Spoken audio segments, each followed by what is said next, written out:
Fil-programm Insights fuq ix-xandir nazzjonali, id-deputat nazzjonalista Ivan Castillo reġa' sostna li l-Partit Nazzjonalista għandu viżjoni ta' fejn irid jieħu lil pajjiżna brabta mal-ħaddiema barranin ġejjin minn pajjiżi li mhumiex fl-Unjoni Ewropea. Minkejja dan meta mistoqsi kemm hawn ħaddiema barranin żejda fil-pajjiż, Castillo irrefera għal pjan li kien ippreżenta il-Partit Nazzjonalista snin ilu.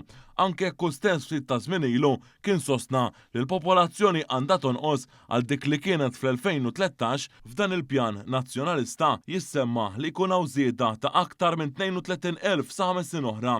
Castillo li kien l-awtur tal-pre-budget document bla beef tal-Partit Nazzjonalista infexxi attakka il-Malta Labour Migration Policy bħala mhix prattika u li hemm ħafna setturi li hemm bżonn aktar ħaddiema barranin. Dan minn barra li bħal esponenti oħrajn nazzjonalisti ikkonferma li ma jaqbilx li tiżdied il-miżata fil-permessi għal ħaddiema barranin ġodda. B'kuntrast fl-istess programm il-Ministru responsabbli Byron Camilleri sostna li s-sena l-oħra ġew irrifjutati 4,700 applikazzjoni għal ħaddiema barranin u minn barra hekk tkeċċew mill-pajjiż 1,700 persuna li ma kinux qed josservaw il-liġijiet. Minflok, il-Ministru, b'rispett kollu leħta, qiegħed jibqa' jħambaq fuq id-drittijiet tal-ħaddiema. Jekk ma ħadd li jemmen fid-drittijiet tal-ħaddiema huwa l-Partit Nazzjonalista.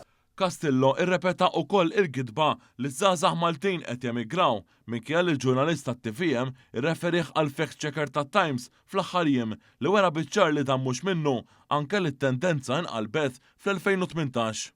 Sa dan it-tant stqarrija mill-Partit Laburista innotat ukoll kif dwar is-suġġett l-Oppożizzjoni mhux biss baqgħet bla soluzzjonijiet iżda wkoll qed topponi l-bidla proposta maħsuba mill-Gvern favur stabilità fis-suq tax-xogħol. Wara snin ixowxu mill-Oppożizzjoni la għandhom prinċipji u laqqas proposti u l-unika ħaġa li jridu jagħmlu hi konferenza kompla l-Partit Laburista.